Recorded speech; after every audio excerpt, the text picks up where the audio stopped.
بسم الله الرحمن الرحیم. یو محترم روښتنه کړه د چې د خپلې ښځې په خوله کې نیول د شریعت له نظره څنګه دی روایش لري که یا د دې پوښتنې ځواب دا دی چې د ښځې په خوله کې نیول د شریعت له نظره شرعا دا جایز دی، منع نسته بلا کراهیته.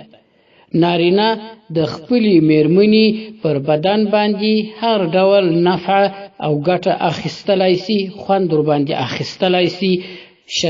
شریعت مقدسه او فقه حنفي دې ته اجازه ورکړې ده.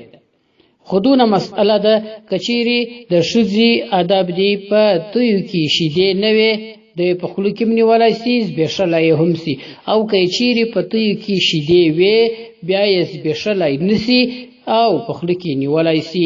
ځکه که چیرې دی په تیو کې شیدې وي د یې وزبېښي نو بیا هغه شیدې د خولې ته ورځي، نو د دغه شیدو خوراک حرام دی. خو که یې وخوري حرام کار یې وکړ، ګناه یې وکړه، معنا نه ورباندې طلاقېږي، د ښځې طلاقېده نه ورباندې راځي. په رد المحتار کې علامه ابن عابدین الشامی رحمه الله کاږي یجوز له ان یلمس بجمیع بدنه حتی بذکره جمیع بدنها. نارینه ته دا جایزه ده چې په خپل ټول بدن سره حتی په خپل ذکر سره مسکولی سي جمیع بدنها ټول بدن. او لها فکذا هي لها ان تلمس بجميع بدنها جميع بدنه. ښځه هم په خپل ټول بدن سره د نارینه ټول بدن مسه کولی شي. نو په ټول بدن کې تی هم رااله او د نارینه په ټول بدن کې خوله هم رااله، نو خوله نارینه د ښځې پر توی باندې ایښولی سي، دا شرعا جایزه ده بلا کراهیت.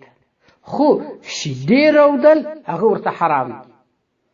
نارینه دا د ښځې میړه خاوند پر خپله ښځه باندې د ښځې پر ټول بدن پیدا اخیستلی سي.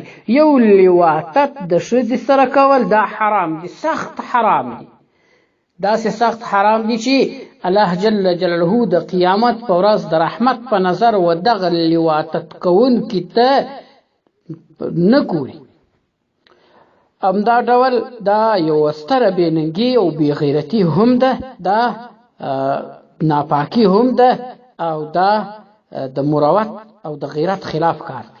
پاته سول د لواطت سما سیوه د ښځې د دبوري څخه د استفادې سما سیوه نور پر ټول بدن باندې خاوند پر خپله ښځه باندې پیدا اخیستلی سي. چپ له هغه ورځو چې د بېلمانځۍ ورځې دي هغه ماهانه ناجوړي ده، یا د نفاس ورځې دي چې کوچنۍ پیدا سوی وي هغه خاص د بېلمانځۍ د ورځو څخه ما سیوه نور په ټولو ورځو کې پر ټول بدن باندې پیدا اخیستلی سي.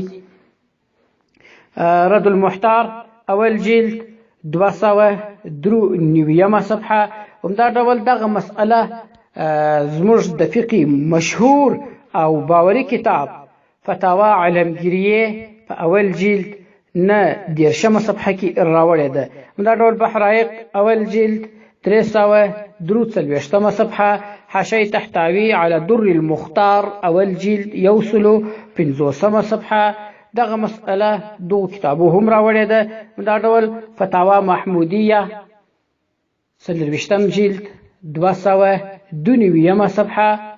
همدا ډول دغه مسئله فتاوا محمودیه 13 جلد 624 صفحه. والسلام علیکم ورحمة الله وبرکاته.